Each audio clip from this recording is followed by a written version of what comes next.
Well, wonderful. It's a pleasure to be here with you.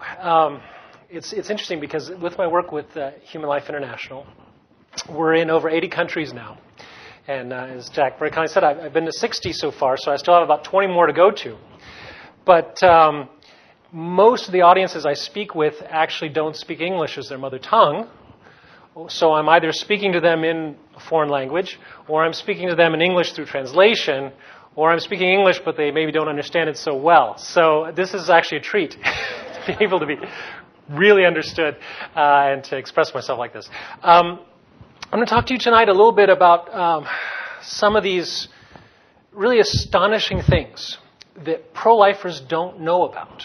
You know, I myself, I feel like I grew up in the pro-life movement. I mean, my mother started the Crisis Pregnancy Center in Corpus Christi, right in 1973. She became director of Right to Life. They would do these life chains. Everything was going on in pro-life. We started the pro-life group in our high school and in college and whatnot. I did not know that since the 1970s, there has been a global phenomenon of sex selection abortion.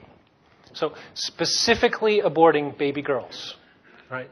Through ultrasound or other technologies, determining the sex of the child before birth and specifically targeting those baby girls. And that has now led to a global imbalance in sex ratios.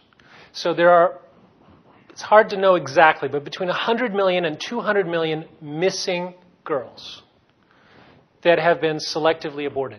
And it's just astonishing that this kind of, genocide, really, goes very underreported. Every once in a while you hear a little article here, a little news story there from China, perhaps, or something like this. It's a global phenomenon. So I'll give you a little bit of the background for that, but I'll also tell you about some odd things that happen. And again, it's that English not being the mother tongue, or English being very different from one country to another. But what would you think if you heard this? Pay 500 rupees now rather than 5 lakhs later. And everywhere I went in India, everyone was saying lakh this and lakh that. And I was like, what's a lakh? A lakh is 100,000. And so 5 lakhs is 500,000. And what those billboards were saying was pay 500 rupees, the equivalent of about $14 now, to go in and find out the sex of the child, and then if it's a girl, have an abortion, or not pay the 500 rupees now, and then you'll be paying 500,000 rupees 5 lakhs later as a dowry to that daughter when she gets married. And of course, the cultural situation in India is, especially among the Hindus, the daughters are expected to bring to the marriage the cash to really start the marriage off. So large dowries, and $14,000 is a considerable amount of money in India, is really what starts off a marriage. And so people don't want to have large families with daughters in particular because they see that as impoverishment. And those signs were everywhere. But now it's actually gone to the internet. And actually 2 days ago, I saw this amazing thing, and it's basically Google and Yahoo and Microsoft and all these search engines that were offering these technologies. And it's a group called Eurobiologics, LLC. What a name for a corporation, Eurobiologics. They actually do urine tests for about $400, and they have a 98% certainty to determine the sex of the unborn child. And they were advertising this in India, and the actual owner of the company is a person by the name of Kuldeep Verma, who I assume is Indian. And he promised to pull the ads from Google India. But those ads are still illegal, and they're going around all over other countries around the world. So it's quite interesting. The Indian Prime Minister said in April, and I'll quote here, "No nation, no society, no community can hold its head high and claim to be part of the civilized world if it condones the practice of discriminating against one half of humanity represented by women." So the rhetoric is good, but when you look at the actual practice, they have a law against sex selection abortion in India, but it's going on all over the place. And in fact, it's going on all over the world. And I'll give you some of the statistics. It's actually fairly easy to determine what level of sex selection is going on just by the birth ratios in different countries. But my friend Raymond D'Souza, who works with us in our Portuguese-speaking outreach, just returned from Brazil. And he told me of another, problem just very similar to this that's going on over there. And apparently the tribal groups in the Amazon jungle are continuing a very ancient practice of burying alive children who are born with handicaps. So infanticide of children that, are considered too many children or generally handicapped children, any kind of handicaps. And the Brazilian equivalent of the Bureau of Indian Affairs that's in touch with these tribes and whatnots says, well, this is a cultural issue and we'll just step back and allow this to happen. And they actually prevent Christian groups from going in and rescuing these children that are going to be buried alive. And some children have been rescued who were buried alive and survived that. The other thing that they do is they abandon the old people. When the individuals get to be too old and they're not able to keep up, in their movements through the forest, or they're not able to support the tribe as much, they'll just abandon them in the forest and go on. And the Bureau of Indian Affairs there, again, doesn't do anything to help these people. And it's really a scandal that's going on. So it's, all these anti-life things are going on around the world that don't get reported. This story was news to us, and we keep a close tab on all the pro-life news around the world. But it's truly amazing. Another thing that I want you to come away from this talk with is just a term. A term that's been coined to describe this, called gendercide. And it's specifically the practice of killing women for the crime of being female, right? Just because they're women.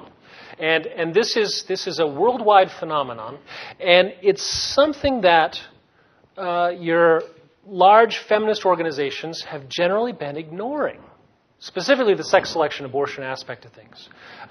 And at the United Nations, the United States and Korea, a country which has a bad sex imbalance problem, brought forward a resolution at the UN against this issue of sex selection abortion.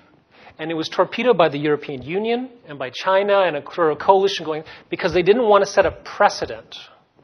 They said, we don't want any abortion to be declared illegitimate, because then that would be sort of the wedge, to get rid of all the other abortions. So even though we're not too excited about sex selection abortion, we don't want to condemn even that. And it was quite shocking that there's that level of defense for something that is completely indefensible.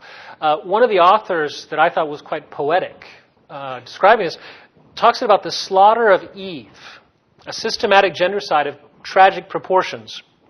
And there's just no international outcry, except from pro-life groups, about this issue, which is huge. I mean, hundreds of millions of missing women, specifically missing children, starting in the 1970s when the first amniocentesis tests started coming out, and then later on with the advent of ultrasound technology where they can determine the sex of the child. This has been an escalating problem.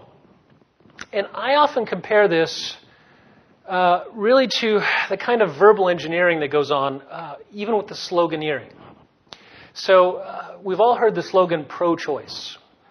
And it's a very clever slogan because what does it say? It says everyone should have choices. We live in a society that believes in liberty. It's almost a paramount value. Choice sounds like a good thing. When Dr. David Reardon did a study of women who had abortions, and he asked them about their experience, the number one response from all the women who had abortions was, I felt that I had no choice.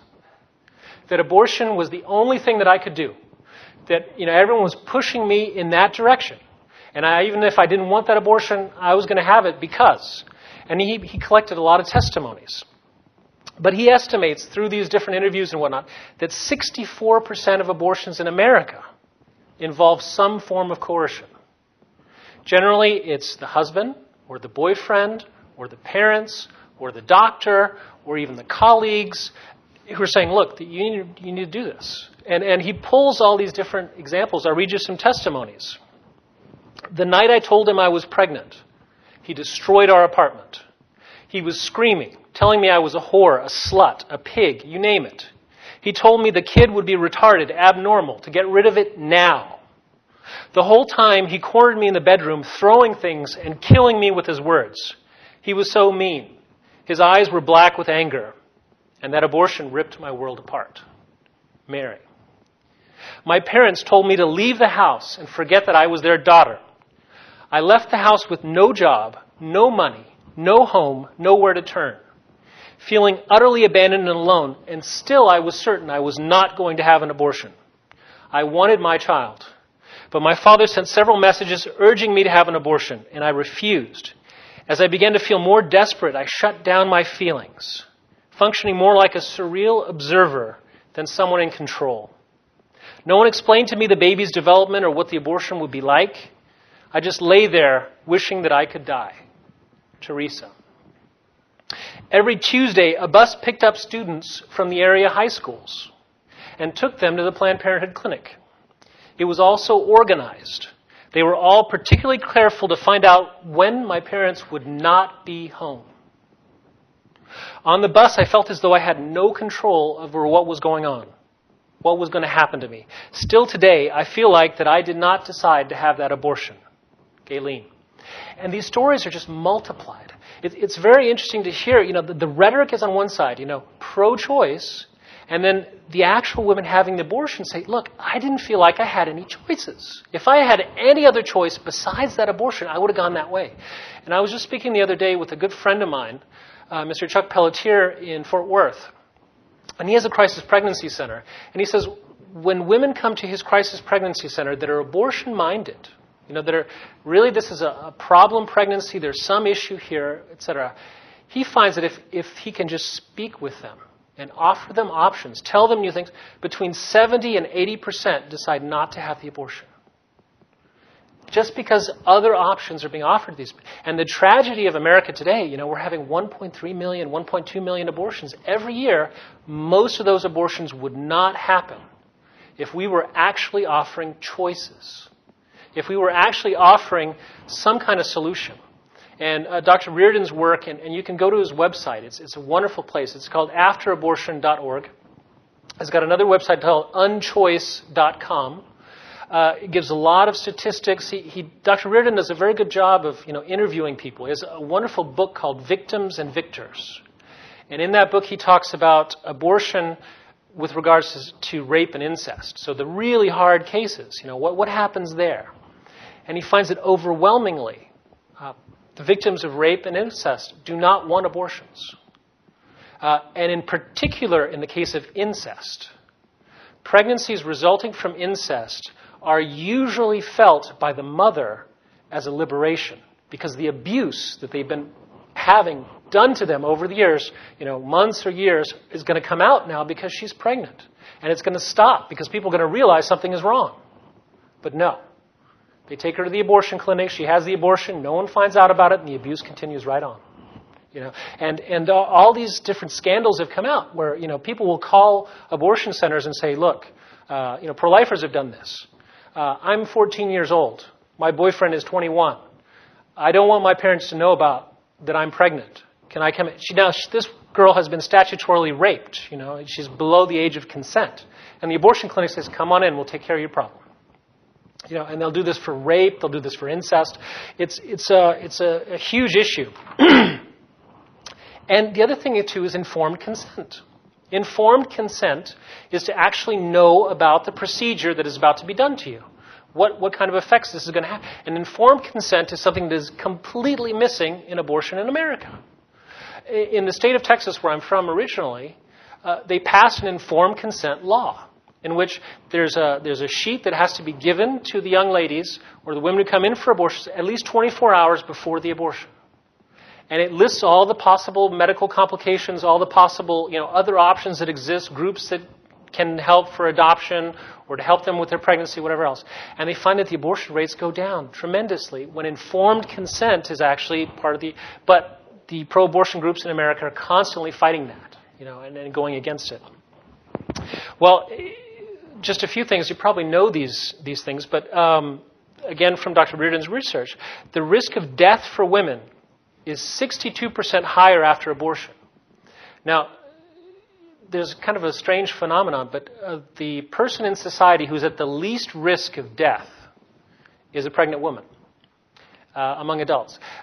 Pregnant women take care of themselves, and society takes care of them as well, so that the mortality rate for pregnant women is actually lower than for non-pregnant women in the same age range.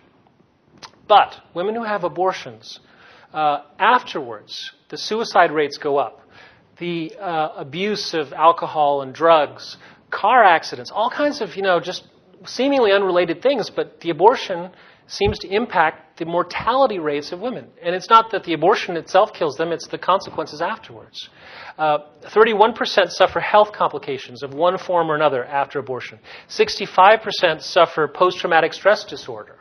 And of course that can lead to all kinds of other psychological issues.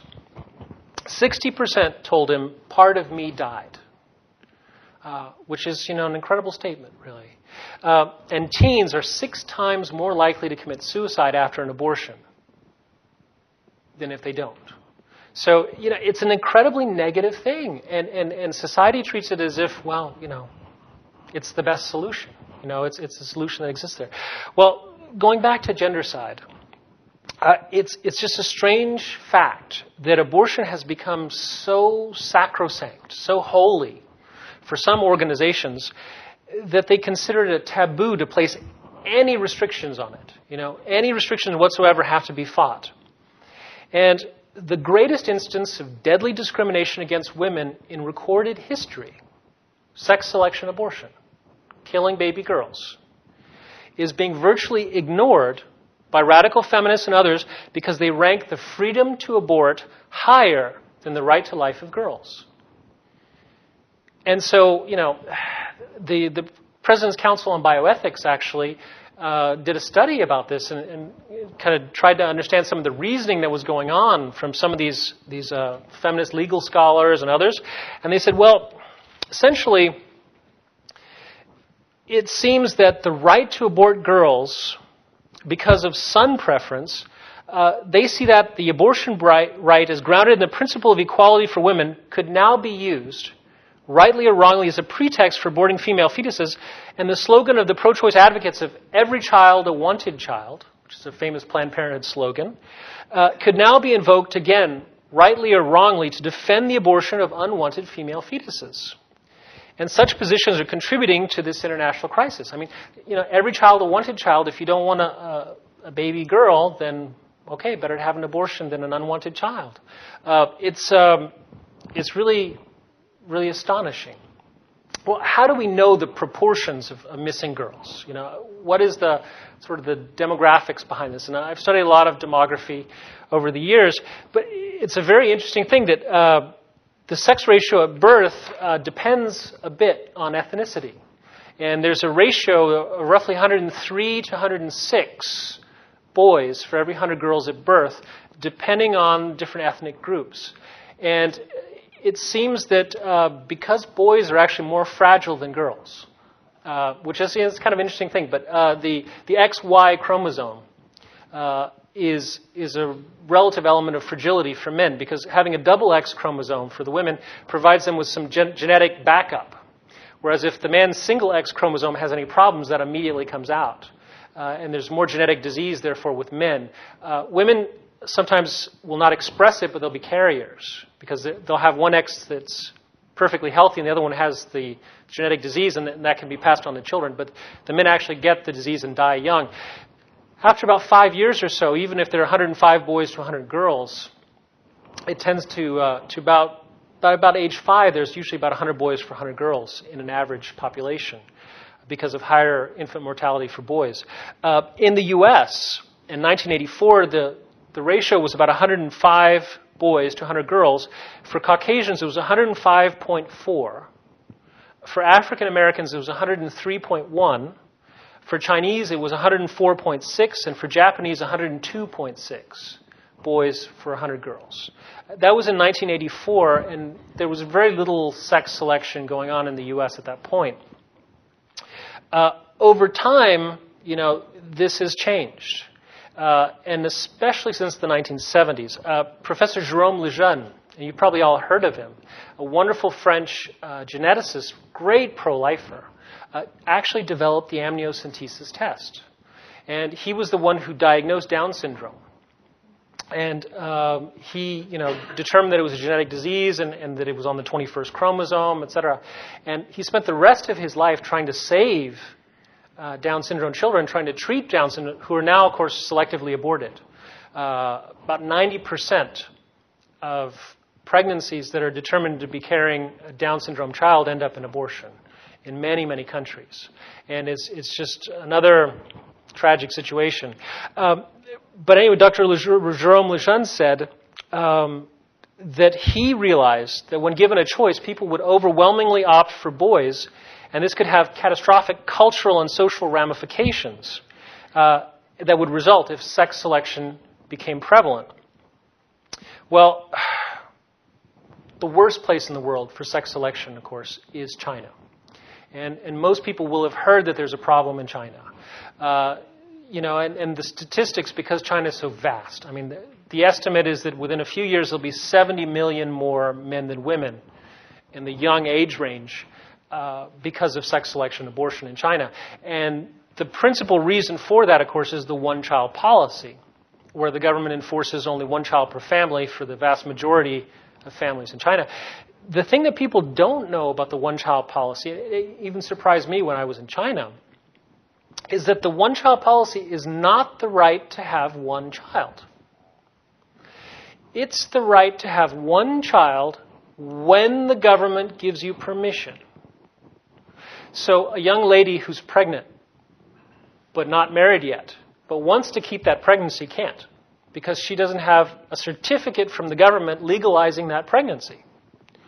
A young married woman who's only been married a year or two, who hasn't gotten her certificate from the government yet to have the one child, is illegally pregnant. The population police is going to find her and force her to have an abortion, and they'll use all kinds of coercion and push that. So it's a strange situation there in China. I mean, the other thing that's strange is our president was there I guess last year, and he met a person who had 6 children, and he asked him, "How did you have 6 children?" He says, "Well, there's a lot of bribery and corruption in China. And if you have some money and whatnot, you can pay off the population police and you can go ahead and have children." So it's a very strange situation. In some places they're more severe, in other places less. In some areas in the countryside they'll allow 2 children perhaps.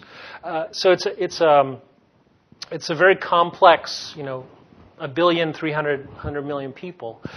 But the one-child policy has definitely aggravated the situation, because if people can only have one child, by and large, they want to have that boy.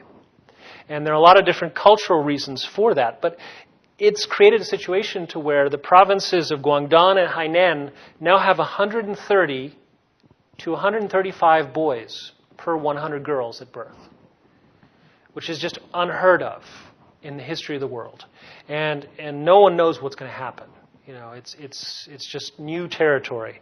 And as it moves forward, the social bias for male offspring is also kind of a cultural thing. I was surprised when I was in Taiwan to find out that in Chinese folk religion, where you have ancestor worship and whatnot, that only sons can perform the funerary rites for the parents and continue the line for the ancestors and all other things. And so if you don't have a son, your line is broken and the ancestors are unhappy and everything is wrong.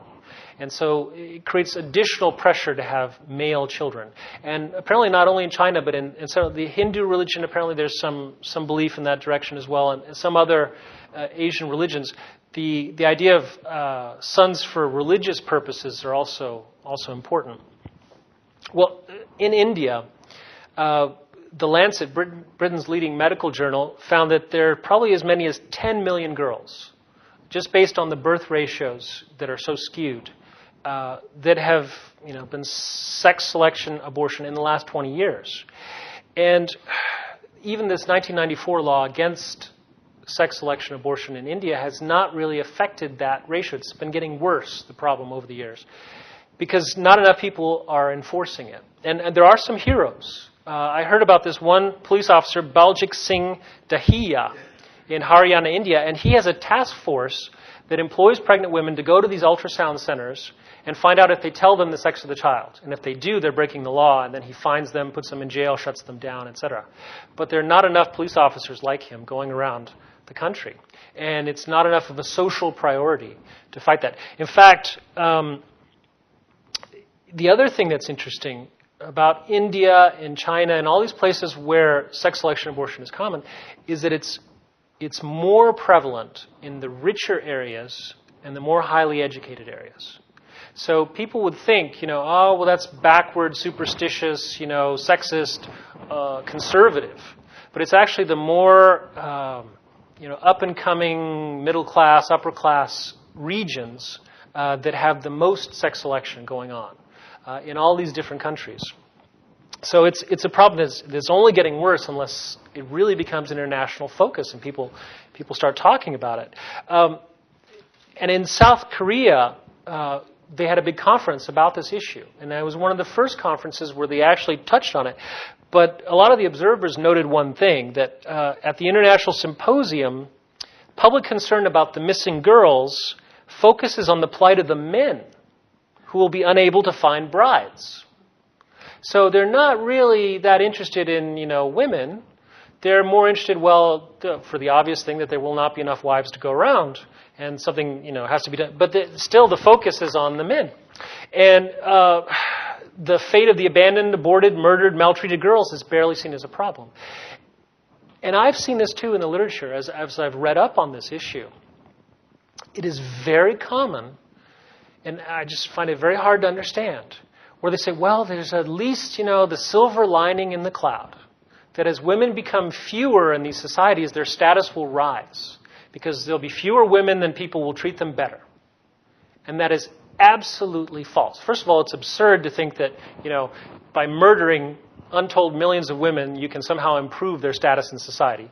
But second of all, what actually happens? When I was in Taiwan, I was told that the men who can't find wives, and usually these are rural men who don't have as high an income as other people, they actually go to marriage brokers who go to other Asian countries and buy, quote unquote, buy brides for these individuals. And they'll go over there, get a visa, bring them back, etc. And they're very maltreated. The amount of sex trafficking that goes on, where they kidnap women and bring them into brothels and whatnot, is increasing all over the Asian region. Certainly, in Thailand, it's an enormous issue. But again, because there are fewer women around, and they treat them as objects to be taken away and used in all kinds of terrible ways. It's really a major, major issue that is just not addressed enough. And the other thing, too, is, some countries in Asia don't have this problem. It's interesting that Japan and Indonesia have normal sex ratios. So it's not a universal thing. It's not like every culture is going to have this. But it is not just in Asia. And that's one of the things that also surprises people. So as you come out of Asia, in the Caucasus, in places like Armenia, Azerbaijan, Georgia, which was in the news recently, they have sex ratios of 115 to 120 boys to 100 girls. So a huge amount of sex selection going on over there. And, this has been going on for several years. When you move into Europe, Western Europe, you find this again. And, in Greece, it's 107 boys to 100 girls. In Estonia, 107.8. In Bulgaria, 108. In Macedonia, 110.7. So clearly, abnormal ratios that can only be explained by some kind of sex selection going on. In Europe, when you go over to Africa, same thing. Tunisia, 107.3 boys to 100 girls. In Libya, 108.5. In Egypt, 108.7. And the problem in Africa is actually growing worse. Because, because of poverty and whatnot, they haven't had the sex selection technologies, the ultrasound machines. But over the years now, these ultrasound machines are coming into the countries. And, more and more organizations are coming in that are willing to perform abortions. So the situation there is really on the cusp of exploding into a major problem. When you come to the Americas, very surprising, in El Salvador, 107.1 boys to 100 girls. In Venezuela, 107.5. In Cuba, 109.4. Of course, in Cuba, abortion is completely legal, but in El Salvador, there is no legal abortion. So the sex selection there is going on through illegal abortions. People are finding out the sex of the child before birth and having illegal abortions. And it's an example of machismo, this kind of male dominance in Latin American culture as well, that is reflecting itself in the birth rates. This technology exists and people are using it to ensure that they have male children. In the United States, very interesting, although the sex ratios in general are about normal, among Asian Americans, particularly among Chinese, Filipinos, and Japanese, the sex ratios are already in the 107, 108 boys to 100 girls.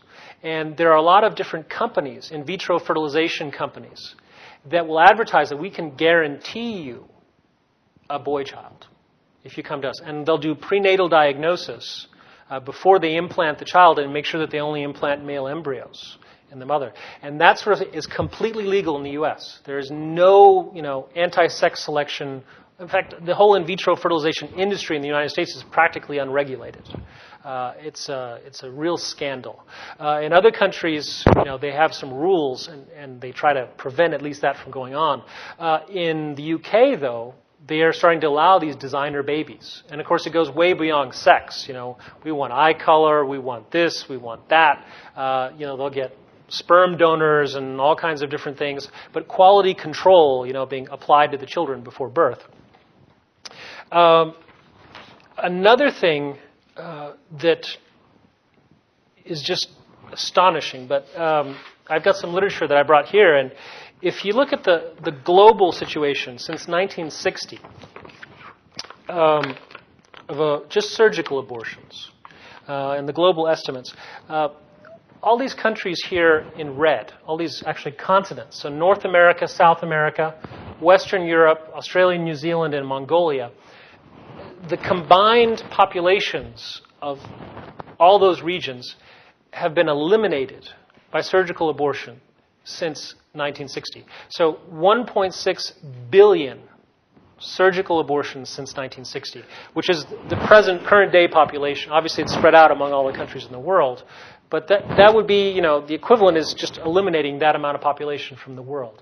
And we've got some of these ratios and things. It's just astonishing the scale of the problem. I mean, we talk about how terrible disasters have occurred in the past with a few million people killed here, a few million people, and of course there's horrible things, but we're getting into the billions now of people who have been killed over the years.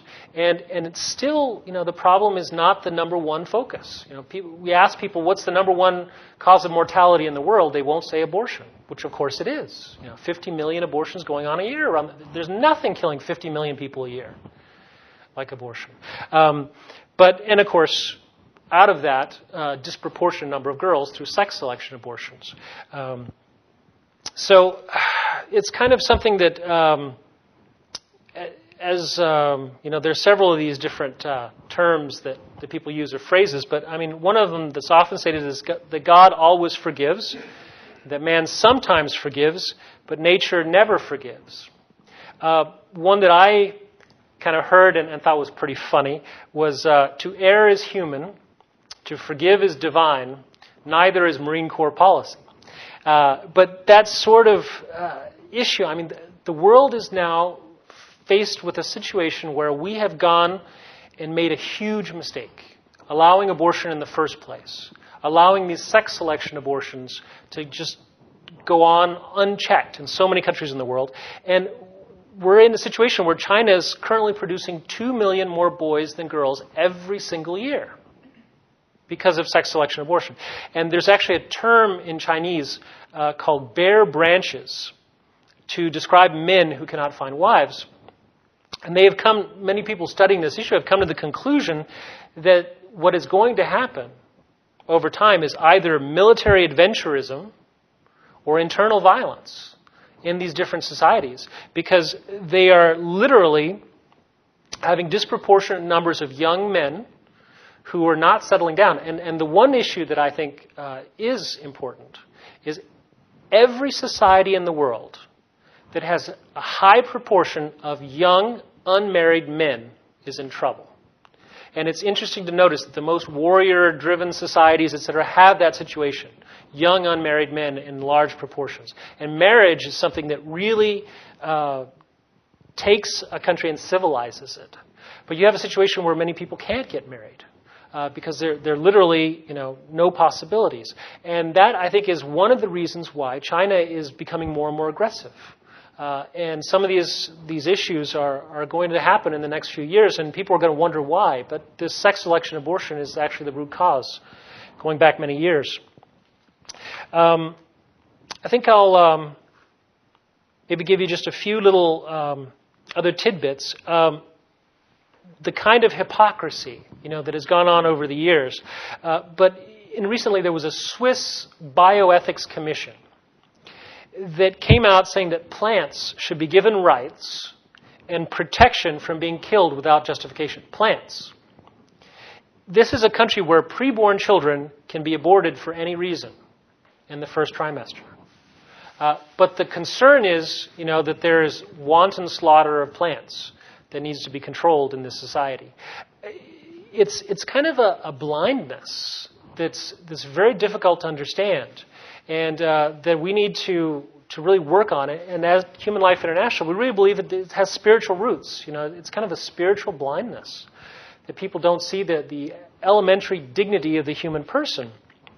I saw an article recently about a study at the University of Michigan. And the study was undergraduates, and they asked them about bartering sex for stuff. And they found that 27% of male undergraduates and 14% of females who weren't in a committed relationship, weren't dating, admitted to trading doing laundry, prepping for a test, football game tickets for sexual favors. And these people don't have enough respect for themselves. It's not like they love the person. It's just that they want, laundry to be done or something like this, and they're willing to trade sexual favors. There was an article in Oprah magazine about divorce and how wonderful divorce was. And they had a man there who referred to himself saying, look, I know that I'm nothing more than a sperm bank and a bank account, but I'm okay with that. It's that kind of devaluation of the human person, the dignity of the human person. And in the Catholic Church, we talk about the theology of the body, but the inherent respect to the human person in your sexuality, but also in respect for just the lives of others, that's being lost in a society that's getting very coarse. So I believe that the sex selection abortion just kind of fits as one more chink in that whole picture. And we at Human Life International think that it's high time that we, really focus a lot of prayer on this issue, and specifically on converting the abortionists. No one is more lost, than an abortionist. Someone who's day in and day out taking thousands and thousands of lives. And we've had many abortionists convert and tell us how much in despair they were. They saw no way out. They were in this black tunnel. Of course, Dr. Nathanson, when he converted and did the silent scream and became an incredible witness. But Dr. Stojan Adasevic in Serbia is another example that we've met, and he's now one of the biggest pro-life advocates. He personally killed about 10,000 to 15,000 children. And he was actually killing the child of his niece when he had his conversion. He was doing an abortion on his niece, and she was bleeding to death. She started to hemorrhage on the abortion table, and he said a prayer and said, God, if you save her life, I will stop doing abortions. And miraculously, she stopped bleeding. And he managed to save her life. And that was his first step in conversion. And now he just goes out and speaks everywhere and is wonderful. So we think it's so important to pray for these abortionists and to convert them. And the most powerful prayer that we've been able to find is this St. Michael the Archangel prayer. And I've actually got some St. Michael the Archangel cards and whatnot, but I'd like to finish maybe with that prayer. And we're promoting this all over the world, and we're hoping for great things. St. Michael the Archangel, defend us in battle. Be our protection against the wickedness and snares of the devil. May God rebuke him, we humbly pray. And do thou, Prince of the heavenly host, by the power of God, cast into hell Satan and all the evil spirits who wander around the world seeking the ruin of souls. Amen. Thank you very much.